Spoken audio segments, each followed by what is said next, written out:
këto dy institucione i kanë bërë shkelzve të ligjit në të ardhmen që të vazhdojnë me manipulim procesit, duke e pa trendin bashkë edhe me kolegë tjerë që e din këtë vërtet.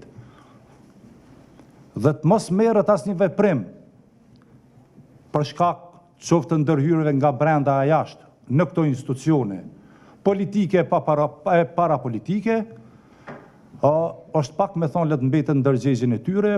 Natyrisht se duket sikur përdigon ditë feste, po shenjat e zeza që i kalon ky proces dhe rreziku që këto të kalojnë pa marrë rrugën e organeve drejtësisë përbën rrezik realisht edhe për demokracinë.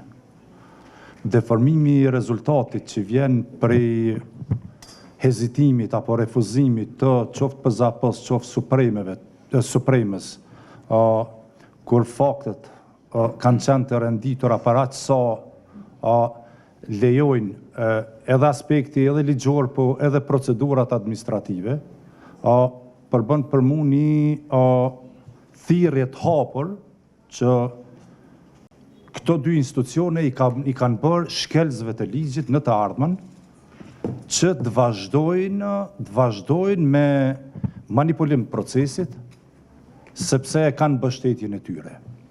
Dhe vërtet nina kështu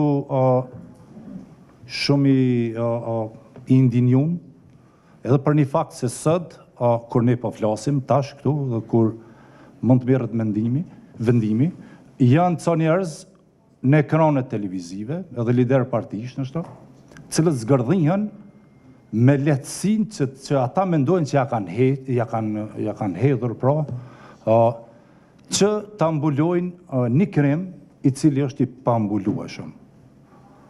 Pra, kjo le të jetë thirrje edhe për gjithë ata aktorë institucional që formalisht angazhohen gjëja për të mbrojtur procesin e për të adresuar shkeljet që vërtet të reflektojnë të hapin syt, sepse kështu rrezikojnë edhe vetë qenjen e themi dhe të shtetit, sepse pasojat që sjellin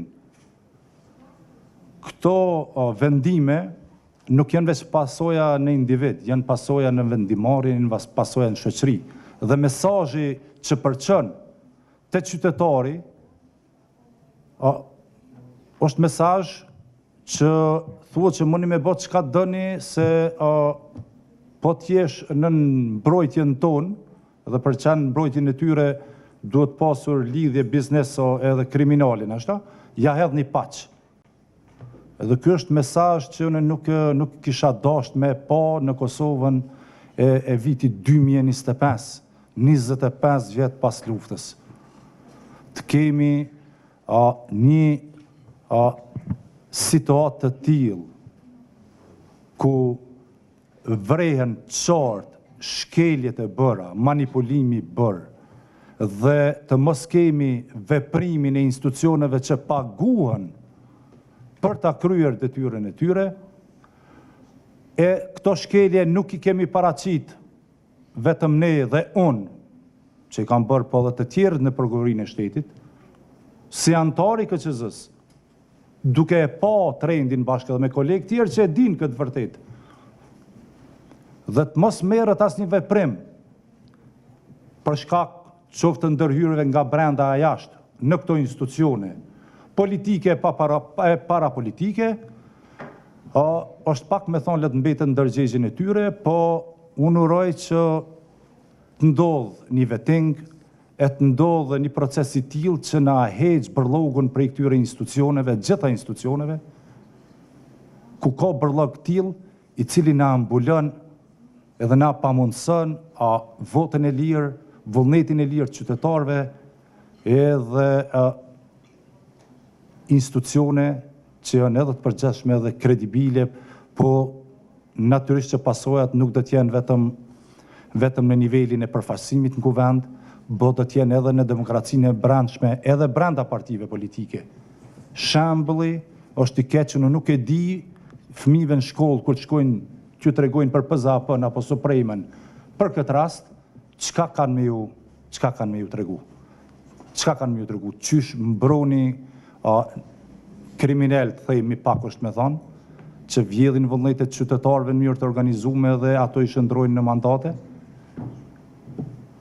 Kjo le të mbetet tashmë edhe te organet e hetuesisë, ta shohim nëse këta do ta kryjnë punën e tyre me nder dhe profesionalizëm, po ta shohim edhe te gjykata kushtetuese.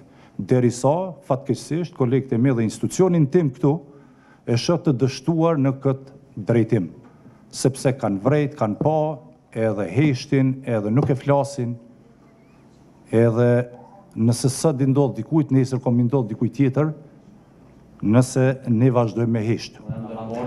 Jo, në qarta. Na kanë dhënë po kanë hesht tjetër. Kanë hesht tjetër. Na kanë dhënë nëse s'ka dhe dikush diçka lidhur me këtë. Po, mirë, edhe na kanë dhënë. Unë kam thonë prokurori. mirë. Që mirë. Si ke thonë këtyne? Si ke Mirë, Ilir. Unë se bëj procesin. Procesi është i kontinuar, si aty si këty. Edhe shumica